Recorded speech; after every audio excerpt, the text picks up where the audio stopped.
Today I'm on the backside of Haleakala and I'm in the Manawai Nui Valley. It's a beautiful valley and there was an alleged encounter here about 5 years ago with the Waimuku skunk ape, or the Hawaiian Bigfoot. This is the spot where local skunk ape trackers Keahi and Kanani have seen a lot of activity. It was back here about 5 years ago that they had an incident or an encounter.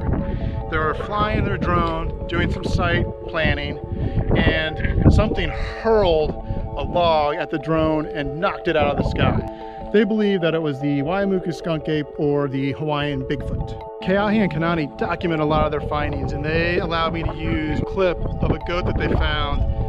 It looks as though somebody had crumpled it into a ball and threw it along the cliffside. And as always, you can believe it or not. I'm just going with what I've read.